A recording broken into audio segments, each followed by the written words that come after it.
Hello, this is LAWS11057, Introduction to Law. Topic number 4 in Introduction is Critical Legal Thinking, and this is John Milburn. The topic today relates to chapter number 8 of the text, which is the new lawyer James and Field, and is covered by the notes as well.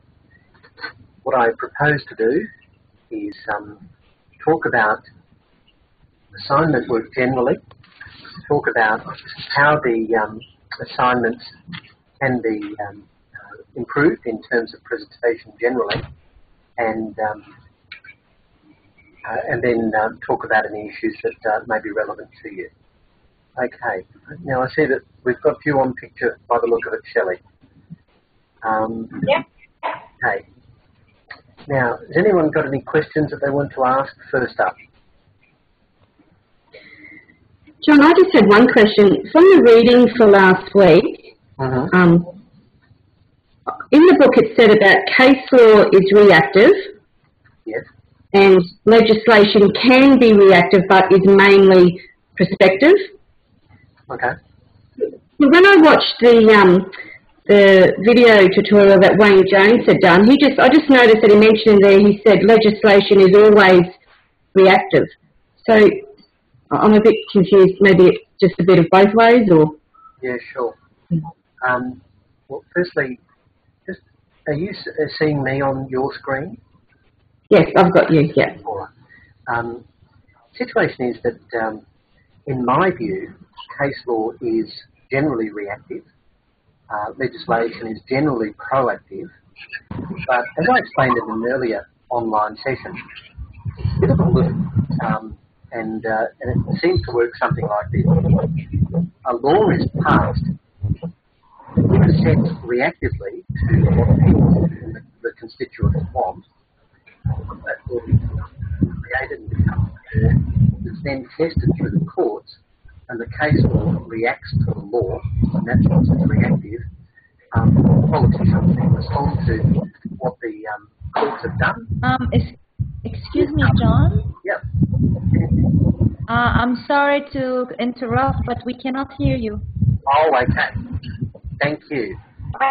Sorry. Yeah, I can. We see your mouth moving, but we can't hear the words. All right. Thank John, I can hear you. I can hear you fine. you. You can, Shelley? Yeah, well, I can hear you, but your picture's dropping off the screen every so often. Okay. You've had technical problems tonight by the look of it. Okay. Carla, can you hear me now? yes. Okay, all right. Maybe I need to speak very clearly and quite loudly, but thank you for interrupting. All right, so Jackie, what I'll do is this. I'll say, essentially, I think legislation is proactive. It creates the new law. And case law is reactive in that essentially the judges are interpreting that law and creating additional common law as a result of their decisions. That's my take on it anyway. Okay. But I Thank you. say that politicians, in a sense, create laws as a reaction to public opinion. So that might be a way of explaining it. Perfect. Thanks, John. Okay. All right. Now, how did you go with your reading for this week for legal reasoning? As I said, chapter 8 in the text. Any questions? I haven't actually got into it just yet because I've been doing the assignment on statutory interpretation, and that seems to have taken rather a long time, and that's now done. So we'll be getting on to the chapter. But I certainly saw Wayne's video presentation and his notes. Okay. All right. What I thought I might do is walk through the chapter and Wayne's notes, and I do want to speak to you about assignments and presentations generally. But we might start with Wayne's notes, unless anyone has any other questions on a preliminary basis. Nothing yet? All right. we'll see if we can move across to Wayne's notes. So can you see Wayne's notes there? Yes. Okay. I've just highlighted some of the things that I think are important, and please interrupt if you can't hear me. Look, writing legal papers is very much a logical issue. So we need to consider what is the issue in question, what is the law, how do we apply that law, and what is the conclusion. So the IRAC method. Sometimes we can do the conclusion first and then go through that logical process. But there needs to be a logical process always in writing your legal reasoning. And you'll see here the other version, CIRAC, conclusion issue, rule, application, conclusion. Legal reasoning requires reliable evidence, a sound and reasonable argument, and then a determination on the facts, either on the balance of probabilities or beyond reasonable doubt in criminal cases. In other words, we're all familiar with what happened in the castle, where Dennis Denuto was arguing in a way which was perhaps anecdotally correct, but was not at all based on the material that the court wanted to hear. So it's a matter of identifying the legal issues and then arguing around those issues. And overall, I think you've all done that very well in the first assignment. I was very pleased to see that. You would have seen examples in the material of faulty reasoning, sweeping generalisations, hasty generalisations, attacking the person, appeal to authority, appeal to majority, straw man argument, correlation, and bias. And that's all in the material. I'll go through that shortly.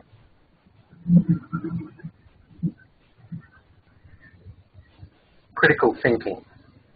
This is really the heart of this topic, and it's a question of determining whether you're able to identify the main issues, state those issues in an appropriate order, and then draw conclusions and base arguments around those. I've identified what I think are some of the answers to the various questions that Wayne has posed in his notes. So question 2, and please chime in if you disagree with what I've said. The ability to identify a reasonable and justifiable conclusion based on known facts is called an inference. Does anyone disagree with that?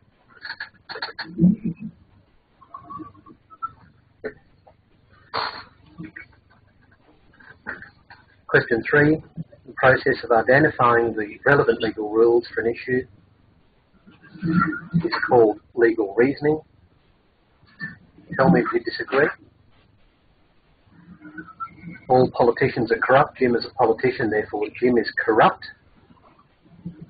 Not sound reasoning because it's an example of a sweeping generalisation. So why is that referred to as accident? Yes, I must say, I didn't follow that either. It's I was hoping no one would ask me that one, John. I'm not sure. As we speak, I'm just looking at the text. And it's also called accident in the text as well. So in the text at page 277, on that topic, it says, this is the practice of including in an argument using deductive reasoning a premise that is something untrue because it's an oversimplification of the true state of affairs. So it's called an oversimplification or sweeping generalisation, but it doesn't in the text say why that's called an accident, and I couldn't determine that either. I'm sorry. Does anyone have an idea of why it might be termed accident?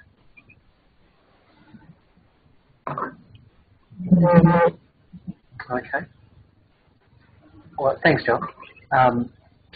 Then the CIRAC, I think, stands for conclusion, determining the issue, that is the legal issue, stating the legal rule, applying it to the facts, and then coming to a suitable conclusion.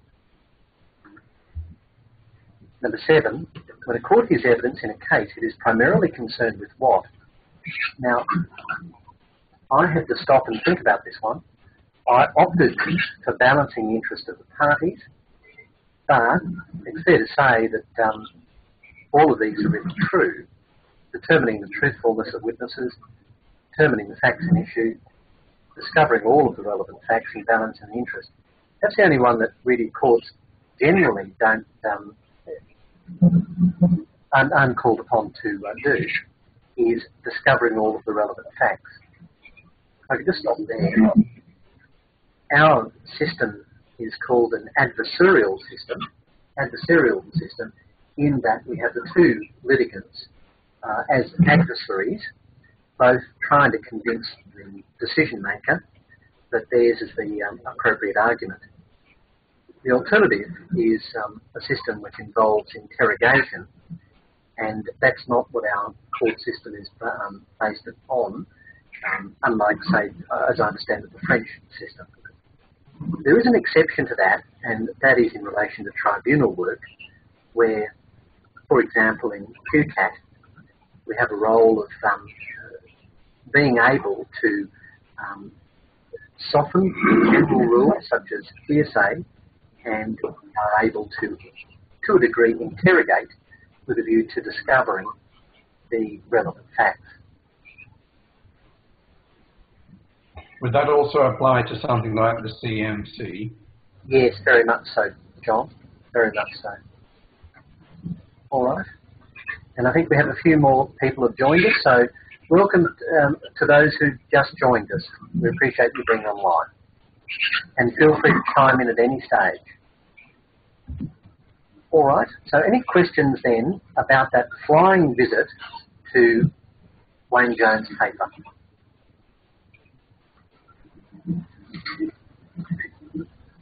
All right.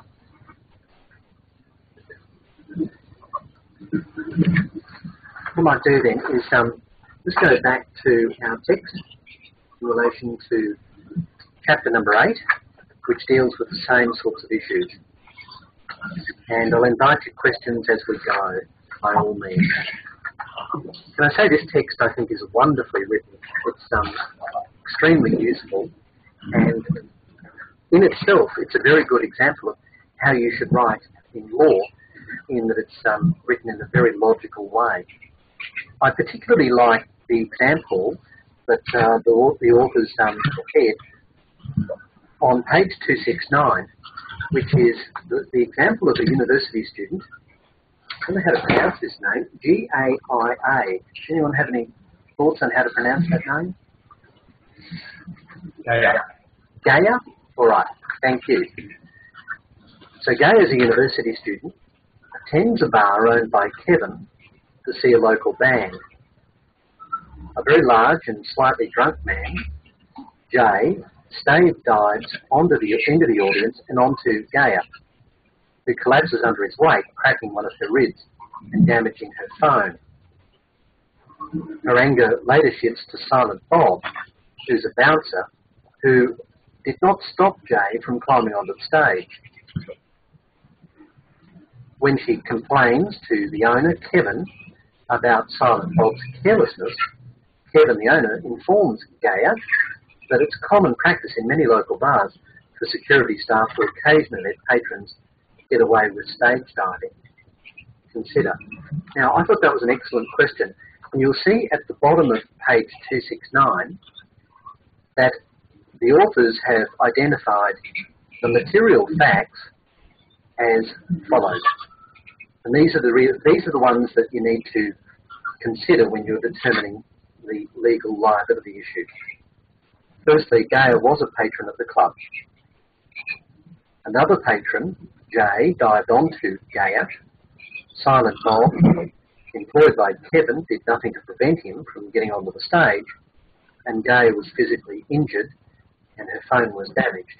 And finally, it's common practice for security staff to allow patrons to stage dive.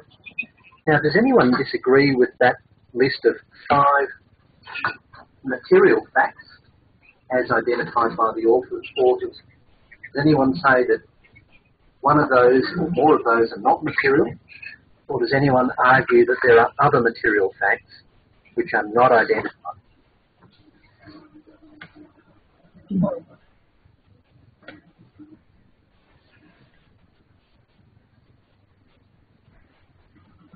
I think there's also the possibility that the guy who did the diving was drunk, and so the club should not allow him to have got into that stage. They had a duty of care. Okay. That's really covered by the third point, though, isn't it? That Silent Bob, the bouncer, did not prevent him from climbing onto the stage? So the man shouldn't have been drunk in the first instance, should he? So you're suggesting that a material fact could be that he was given alcohol to excess. Is that correct? Or, although in the main facts it does say that he was slightly drunk, which probably would suggest that they hadn't failed in their duties in relation to responsible service of alcohol. Thank you for that, John. Is there anyone else wish to make a comment? Perhaps if I could add this one, and that is whether it's clear that Gaia paid to be a patron.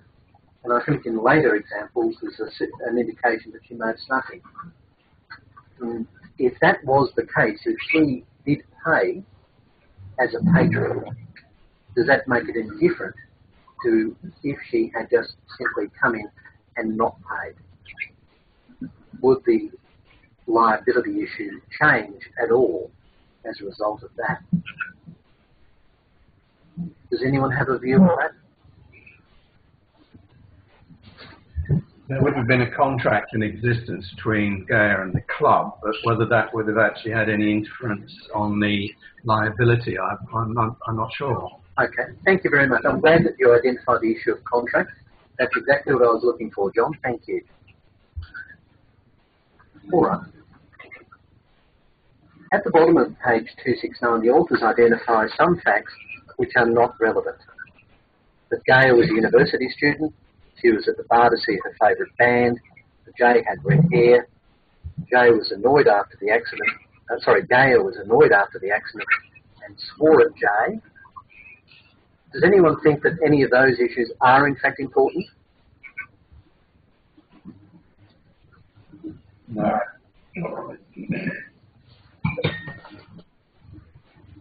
I'm going to suggest that one of them might be, in my view, and that is the first one, that Gaia is a university student.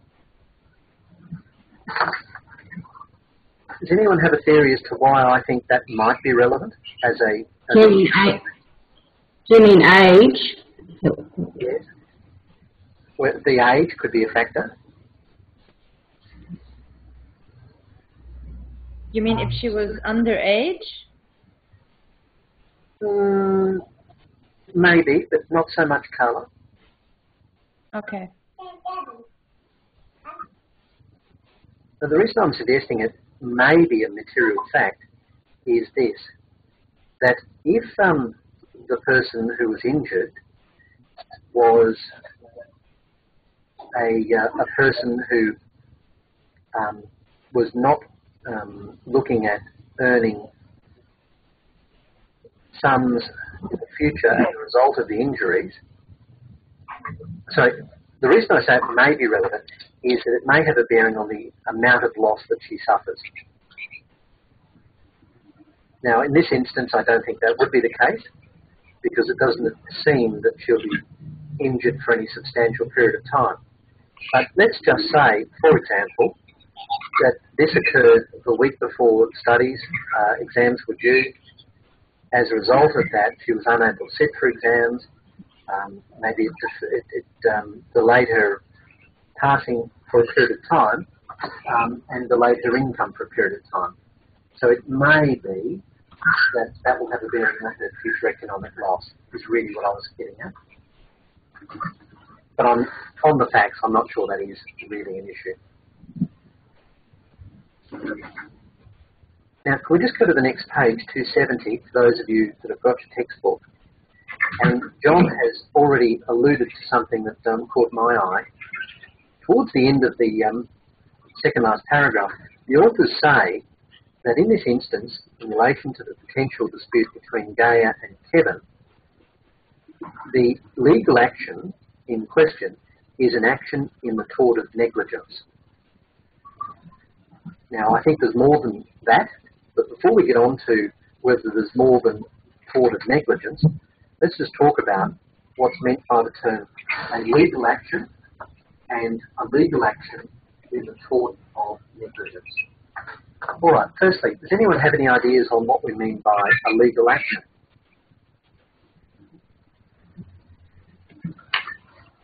Something that is brought by one individual against another.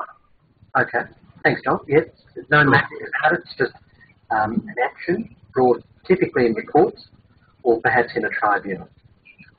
Now, what do we mean, an action in the tort of negligence? What does that phrase mean? Well, the tort is a civil wrong, isn't it? Yes, very good. Okay. And negligence is an example, or a very important civil wrong in the context of that field of law. There are other torts which are actionable, such as nuisance or defamation, trespass, for example. They're all different examples of torts, different examples of civil wrongs that are actionable. So thank you for that, John. Now, in this instance, though, there are potentially other types of legal avenues available to GIA. And John, you identified one, and that is contract law, in that if you were acting for Gaia, you would seek to pursue loss or recover damages, both in terms of failure for them to comply with their obligations in tort, but also in contract. And Gaia may not have an action in contract if she didn't pay to get into the nightclub. There may be some other aspects of law relevant to the case. For example, it may be that consumer law is something which needs to be considered when answering the question of what is the correct form of legal action. And there may be issues to do with company law if, before we issue the proceedings and sue Kevin, we may need to determine whether Kevin is in fact the owner of the business. Everyone might think he's the owner, but it might be a company which is controlled by Kevin. So the correct defendant may in fact be a company. So there may be issues of company law. So I just wanted to point out that even though in your examination and your studies, the areas of practice tend to become compartmentalised, in that if you're studying torts, you'd expect that your answer really does relate only to torts. But in practice, that's rare, and you need to consider other aspects: tort, contract, consumer law, company law, for example, in this instance. Any questions about what I've just said? Okay. Now, just going through the text, 271 is applying the legal rules to the facts, and in this instance, the authors have said Kevin is vicariously liable because he owed a duty of care, he breached his duty, and harm was caused as a result of his breach. And they're the elements in relation to the tort of negligence. And then restate the conclusion. I'll just commend to you, if you haven't already read them, the rules of logic in from pages 272 onwards. And if you read that carefully, you'll really get a feel for what it is that we're looking for when we're reviewing a question or an assignment that you've presented. And it really is a matter of trying to logically follow one step to the other in coming to your conclusion, making sure, of course, that you avoid all those pitfalls of faulty reasoning that we've talked about, which are identified in the text from pages 276 throughout. All right. Now, does anyone have any problems with the IRAC method or the process of legal reasoning that we've talked about so far? Does anyone not understand what we're talking about when we say that we need to state the conclusion, identify the legal issue, identify the legal rules, apply the rules, and then restate the conclusion? No problems? All right.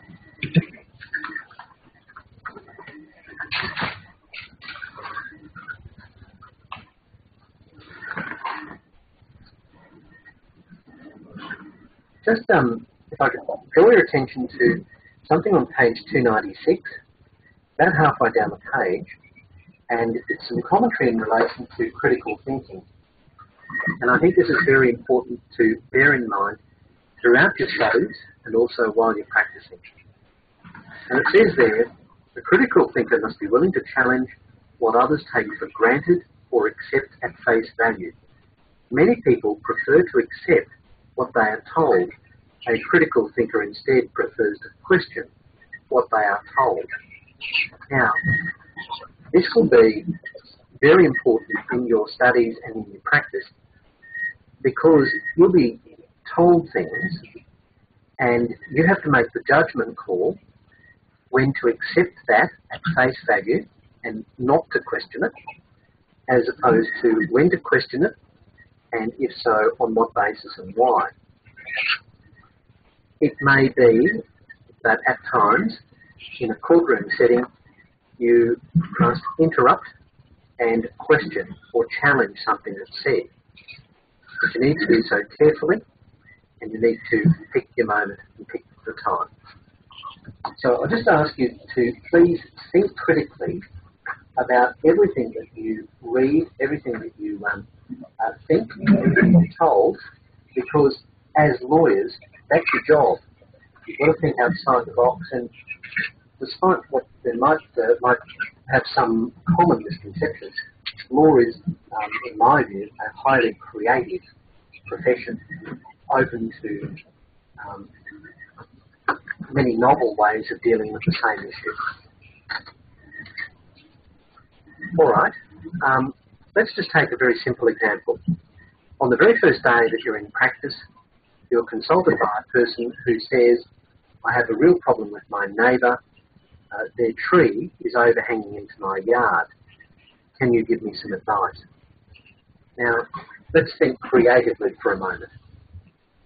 Can anyone come up with some ideas on how to resolve or provide advice to this client? Suggest they don't talk to their neighbour directly about the problem. Right, and look, I think that's excellent advice, John, and I think very often it's overlooked. And one of the first things that I do is, so why don't you go and have that talk? And depending who they are, it might be, well, can you invite them in for a cup of tea, or do you want to invite them out the back to have a beer and talk about it? So that's great, and not to be overlooked. Any other ways of dealing with this issue? Thanks, John. Any other contact? Was that you, Shelley? Yes. You can contact counsel, local counsel. Okay. So the first way is trying to get the parties together is a way of trying to resolve the issue, if you like, head on. By contacting counsel, I guess you're doing two things. The first is that you're gathering information, and the second is that you're enlisting an ally in your fight. So would you agree that that's perhaps the approach there? Thanks, Shelley. Anyone else have any suggestions? You would need to know You can also send them a letter. Yes. So you could formalise the issue. The purpose of the letter is to make it clear that you're upset, but also identify the issues and possibly to put forward some suggestions. So yes, a letter, that's another way of doing things. What else could we do? Well, you certainly need to know whether or not the neighbour is the owner of the property or whether he is a renter, in which case the problem would probably lay if it was a rental with the landlord. Yes. Okay. So again, information gathering and ensuring that you're on solid grounds in terms of who you're directing complaint to. So yep, that's very good, John. Thank you. What else could we advise to this client who's come to see you? If we get a quote of how much it costs to actually, you know, cut the tree and send it in the letter to the neighbor, so that and asking him to pay for it. Excellent. What we're doing there is we're enlisting the assistance of experts. We're gathering information in terms of the cost. We're perhaps generating alternatives in that the expert may say, well, we could remove the tree, or we could trim the tree, or we could put in a cage, or we could do something to ensure that branches don't drop onto your property. So there are a number of options there as a result of enlisting an expert. What else could we do? We can call him and ask him about his feedback and record the calls for the court. Ah, okay. Evidence gathering. All right, so it's a little bit like the very first one that John is getting together, but it's getting together with a little bit of teeth, and that is to gain some evidence. How do people feel about that suggestion of recording the call or the conversation? Well, I think you have to be a little careful there, because that could be considered the invasion of privacy, unless you actually tell them that you are recording the conversation. Yes, privacy laws do get in the way of things sometimes, but generally speaking, recorded conversations, provided you're a party to the conversation, are perfectly admissible as evidence in court and can be a very valuable tool. Any other suggestions? What else can we suggest to this client who's come to see you on day one?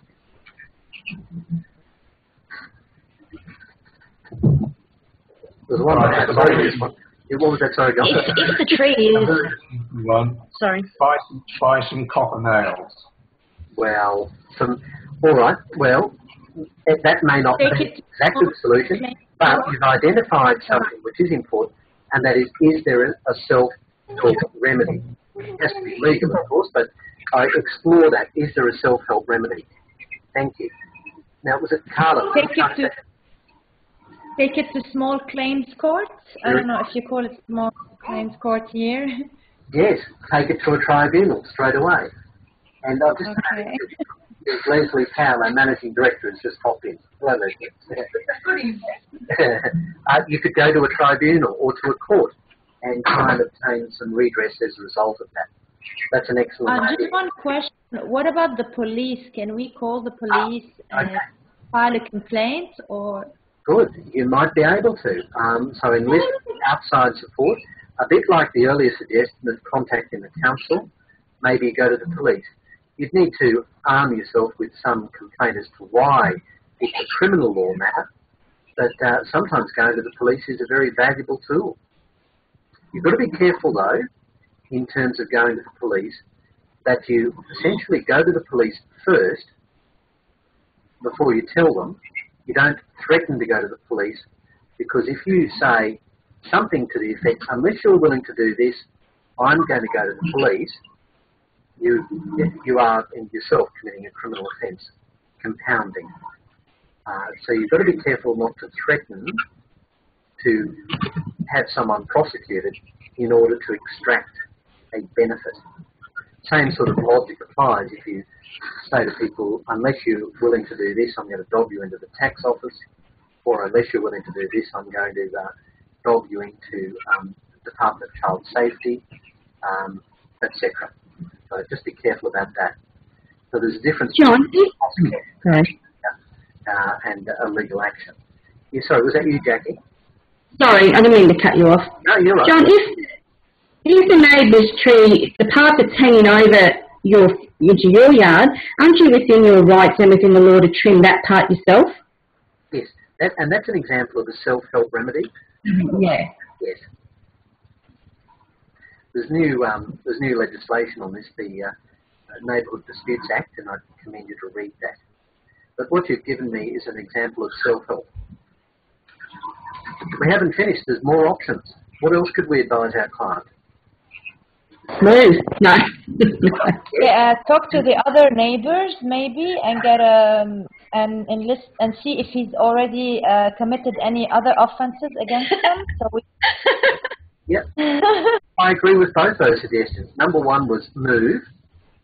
Just speak to the client about, is that an option? Is that what, has it got to that stage? Is that something that should be considered? Another one might be, and this is a way out there one, but do you wish to make an offer to buy that property so the problem goes away, it becomes your property? But I also suggest the option of speaking to the neighbours is not a bad one as well. You know, maybe it will assist you in terms of gathering evidence. Is there anything else that we can do? And we're getting close. I don't mean to draw it out too much longer. There is another major one, major option, which we haven't canvassed yet.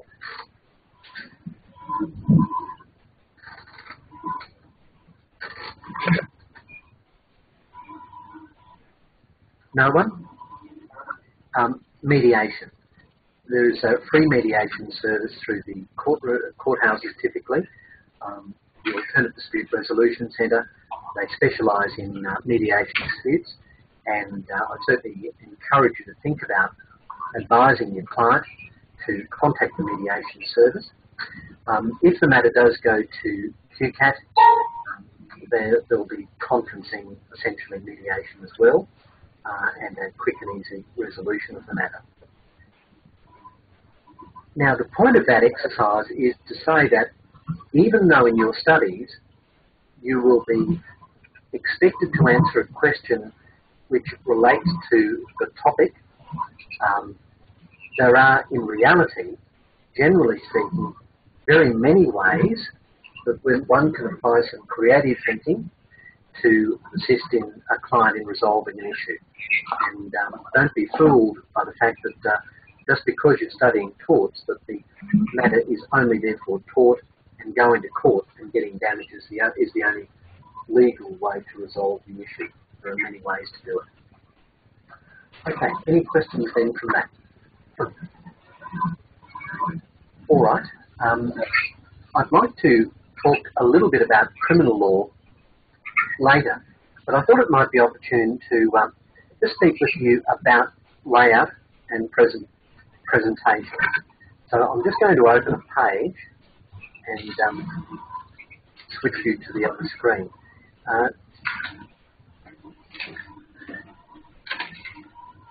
Can you bear with me?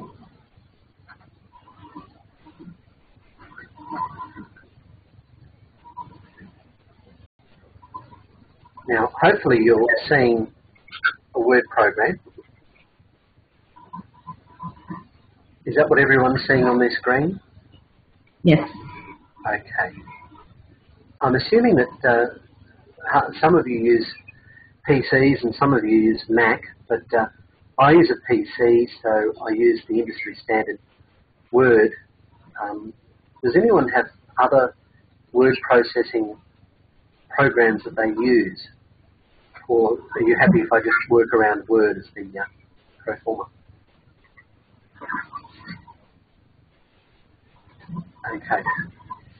Now, This isn't meant to be a course in using Word, but can I just say, in assessing the assignments for the first lot, there is a pretty broad range of abilities, I think, evident in terms of your ability to use this program.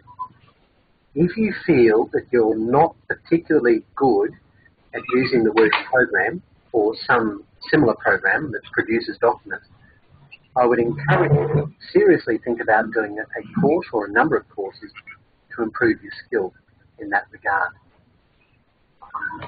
I'm no expert, but I'll just show you a couple of things that I think are important. Now, I did show you previously the advantages of using voice recognition software, full stop in Paragraph. It does provide you with a quick way of producing documents, full stop.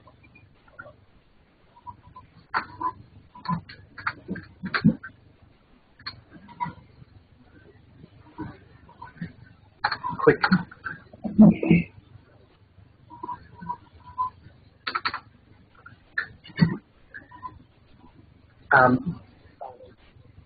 All right, now,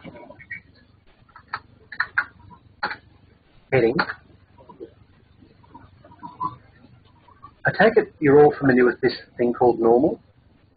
Normal really sets the scene for the whole document, and it's one of the styles that you can use. When it comes to headings, I recommend that you consider using the out-of-the-box options. So, for example, you'll see there that I've created a heading, calling it heading number 2. If you have subheadings, this is an example of a subheading. You can simply apply a different heading format, and you're starting to have a document that looks professional in nature.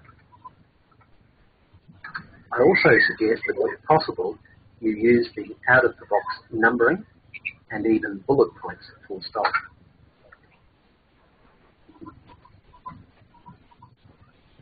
Please tell me if this is all too basic.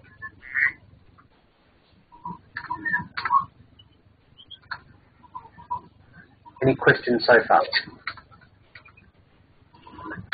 Now, one of my favourites is the format painter, full stop.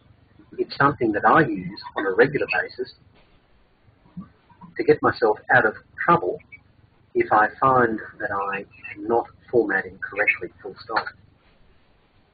Okay, let's say that I want to make this a part of the numbering system. A few ways to do it. One of my favourites is just to single-click, double-click Format Painter, and then single-click. And what it does, the Format Painter adopts the format of what you had previously gotten. So you've seen I've turned it off, so it's not highlighted. Double-click, and it brings a little paintbrush along. So if I push that paintbrush, it will adopt the format that I had before. Any questions with that?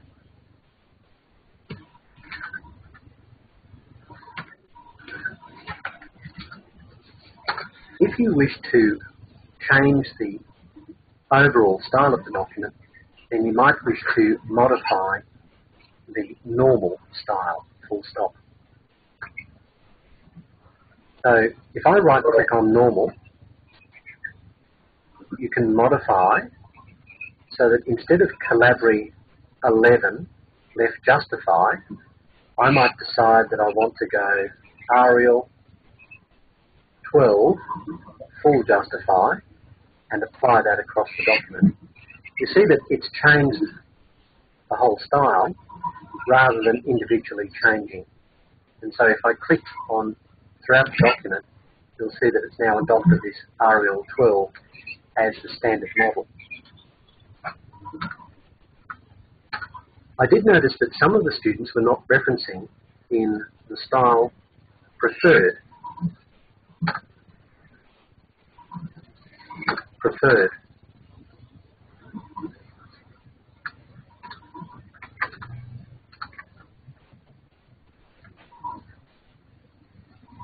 go to References, Insert Footnote. I like to tab. This is the way I like to see referencing completed in a document, full stop.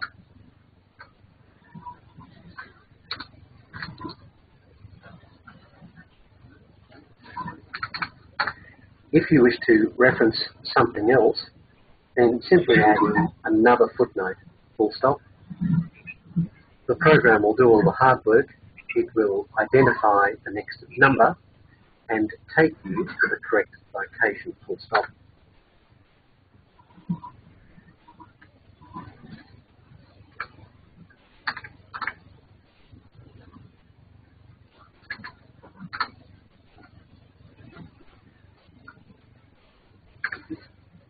Here is the second footnote, full stop.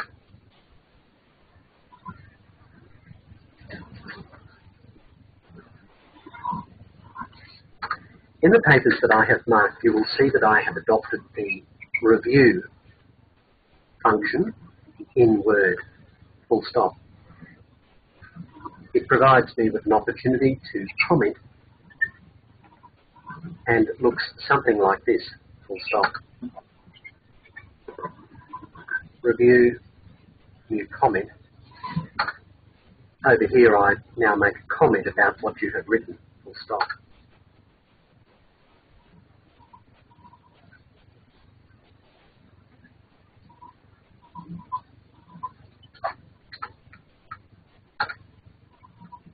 Heading. Another heading.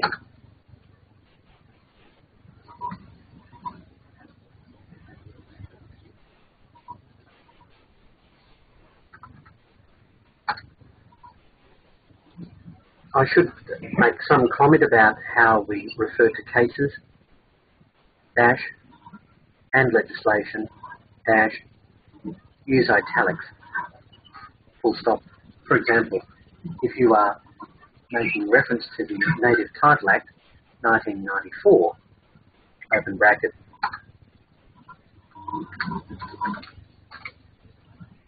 then do so by capitalising each word and putting the Act name in italics, full stop.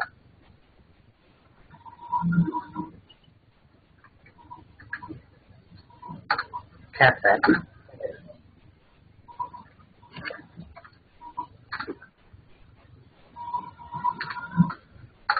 If you are using voice recognition software, I encourage you to train the software whenever possible, full stop.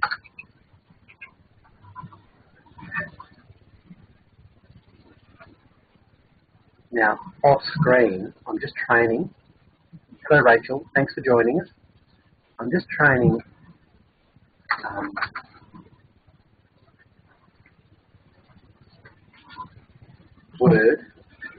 the voice recognition software on how I would like it to capitalise Native Title Act.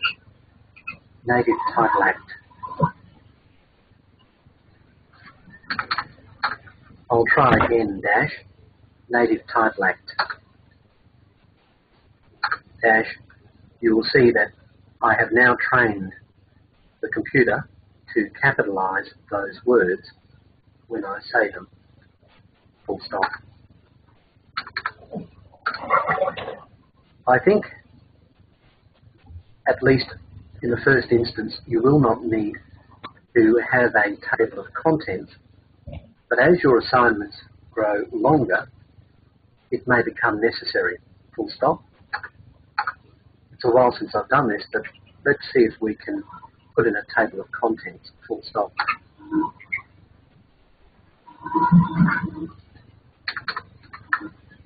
Contents.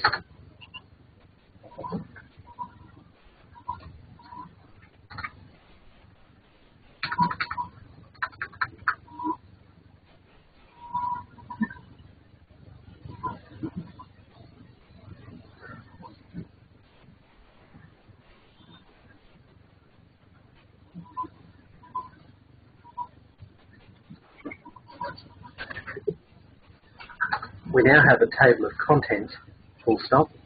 You will see that the program has grabbed the headings and set them out as major headings, comma, subheadings and sub-headings, full stop. As I type, it appears that I am typing in heading format.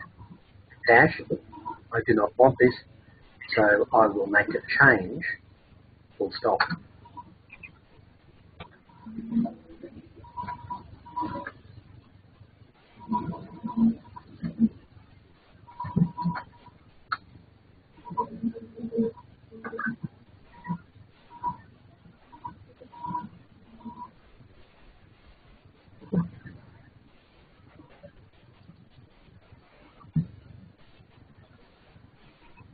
Any questions so far? When should we use a table of contents? Every assignment? No, probably not. If it's 1,500 words, for example, there just wouldn't be enough pages, wouldn't be enough words to justify it. But I imagine if you were doing a 5,000 or 10,000 word assignment, you probably would need to look at making a table of contents. But I think headings, and you might as well get into the habit of using the out-of-the-box headings, as we've done here. Any other questions? What I've shown you, is it really basic? Do we all know that? No. Okay. Has anyone got some other tips they'd like to share? Just one point. It's not quite related to what you just said, but on my return assignment, it said that Turnitin could not check the work because the program was wrong, and yet I'm using the most up-to-date Microsoft Word. I noticed that on yours, John, actually. Yes.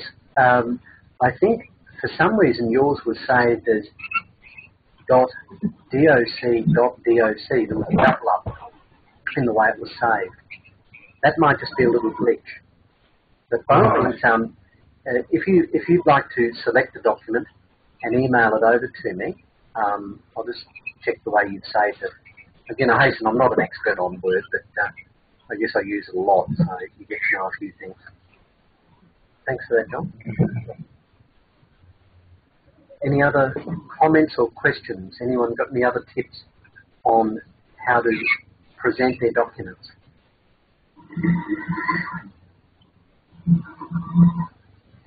Okay. Well, let's wrap up with a few things in relation to criminal law, and then I'll invite any questions in the usual manner. What I'd like to do each week is just spend 5 minutes or 10 minutes introducing a new part of the practice of studying law, criminal law. Now, the first thing is if on your first day of practice you receive a call from someone at the police station asking for advice, if possible you would attend in person. But if the person is in the watch house and they want some advice urgently, you've probably received the call from the police officer who is investigating. I like to ask a few questions of the police officer from the outset. Firstly, are you charging the client? Have you charged the client? Has the client said anything relevant to the case? For example, have they made admissions? Are you proposing to have a record of interview, a formal record of interview? And if you do charge the client, are you going to object to bail? So there's some of the key points. If, as typically the case, the police say, no, your client hasn't said anything, you then make a diary note to that effect. And what it does is ensures that down the track, police can't come up with an allegation that when the client was apprehended, he made certain admissions. Because the police have told you now, whilst the person's in custody, that they haven't said anything. So they're really stuck with that version. If there hasn't been a record of interview, I indicate to the police officer that I would like to speak to the client. if it's not face-to-face, over the telephone. And during the course of that, and I say to the police officer, it's very likely that I will give that client or my client the standard advice. The standard advice is you're not obliged to make any statement. I advise you not to make a statement, and I advise you to remain calm and be patient. Now, if you then speak to the client may want to tell you all sorts of things. They might want to tell the police all sorts of things. Generally speaking, you would advise the client not to make any statement and simply remain calm. If they have to stay in the watch house for a period of time, you try to ascertain from police on what basis they're holding them in the watch house. But generally, police can hold people in the watch house for up to 4 hours. If there was no good reason for doing that, that's a matter that can be argued in the courts later. You really don't want to get into an argument with the police at that time, and that's why I recommend to clients that they just try to remain calm, ride it out, and if they've resolved not to say anything, don't weaken while they're in the watch house, and don't cave in and make a statement which may be against their interest. All right, having said that, if the client is charged, we have to determine whether or not there's an argument regarding bail. Bail means this. Someone is charged with an offence. If they're allowed to be released from the watch house, they may be given a very little bit of paper and notice to appear, or more likely they'll be asked to sign an undertaking as to bail, which is really a promise to turn up at court. Sometimes the police will object to their bail. It might be because of the seriousness of the crime or the circumstances, or the fact that the person is already on bail for another offence, or it might be because there was a weapon involved, or their history is such that they don't turn up at court when required to do so. So if there's an objection to bail, the police are required to bring that defendant before a magistrate at the earliest opportunity. Very often that's the next day or Monday morning, as the case may be, in which case I then meet them at the watch house, take some further instructions, liaise with the police prosecutor, liaise with court staff to determine the time that the bail application is being heard, and then argue the matter of bail in front of the magistrate. If bail is objected to, the first thing to determine is who carries the onus of proof in the argument. If it's a show cause situation, which is a number of different categories, then it's up to the defence to prove that the client should be given bail rather than the other way round. So you need to know your show cause situation to determine whose onus of proof it is. And hopefully then the client is given bail. As a preliminary thing, you need to be aware of the elections as to jurisdiction. This is really important, but from a practical point of view. So if, for example, your client is charged with stealing and the item alleged to have been stolen is worth $5,000, then that's a matter which now, since 2010, must be dealt with in the magistrate's court, even though it's what we call an indictable offence. If, on the other hand, the client is charged with supply of methamphetamines or production of methamphetamines, that's a matter which must go to a superior court and can't be dealt with in the magistrate's court in most instances. So if, for example, the allegation was supply methamphetamine and it was an aggravated crime, meaning to a minor or intellectually impaired person, that must go to the Supreme Court, and there's no point in arguing, there's no point in leading the client on to believe that it can be dealt with entirely in the magistrate's court. It'll be partly in the magistrate's court and then partly in the Supreme Court or the district court, as the case may be. All right, so just as an introduction to criminal law, I just wanted to let you know these key points. Number one, generally speaking, your client is not obliged to make any statement, and almost always your advice should be to the client not to make a statement. The second thing is to determine whether or not there will be an objection as to bail.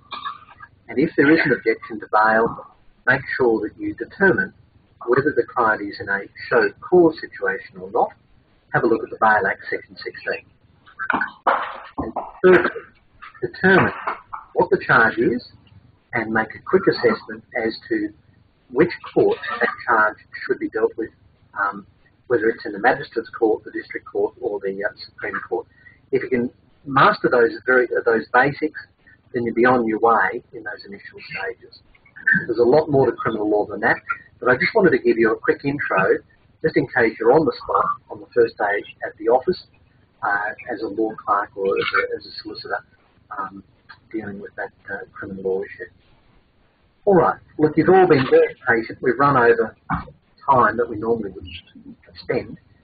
But does anyone have any questions about, say, criminal law firstly?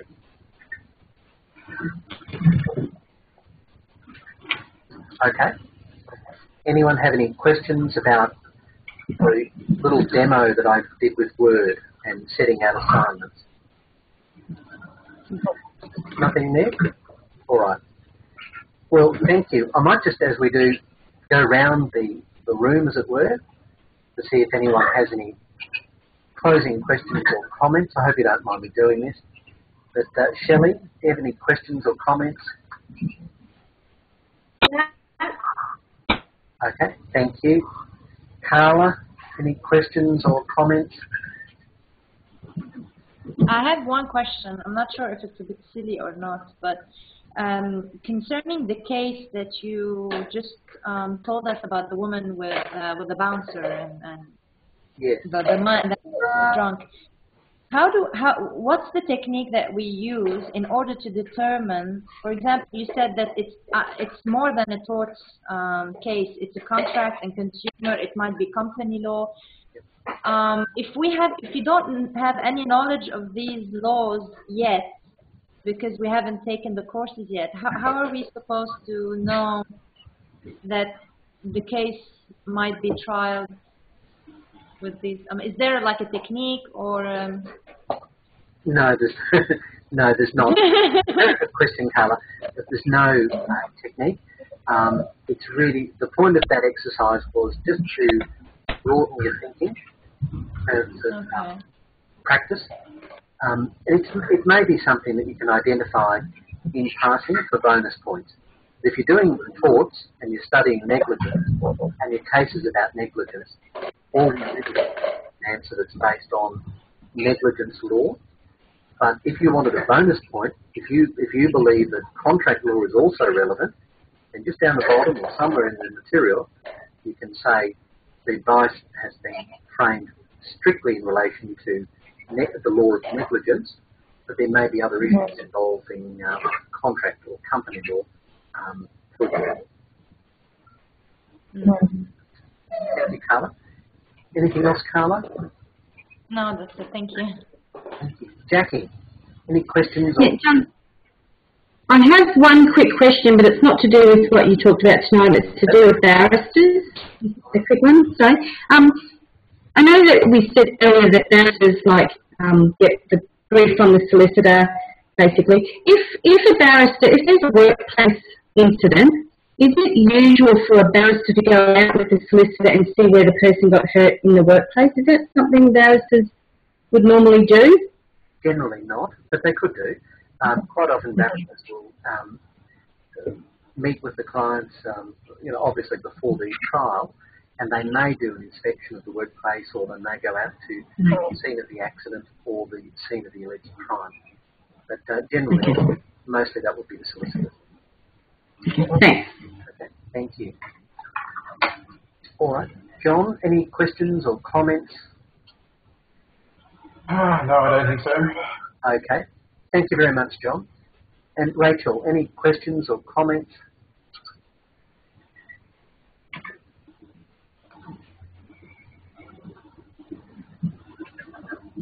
Okay.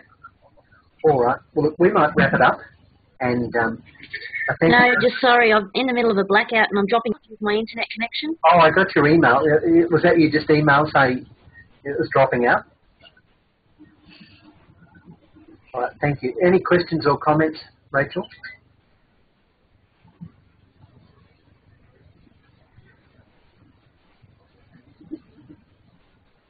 Yes.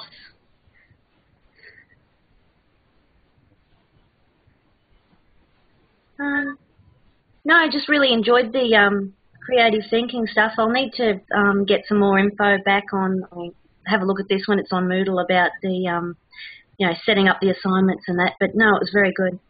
Okay, that's good. All right. Well, look, and I can see your bandwidth is very low there, it says, Rachel. All right, well, we might stop recording and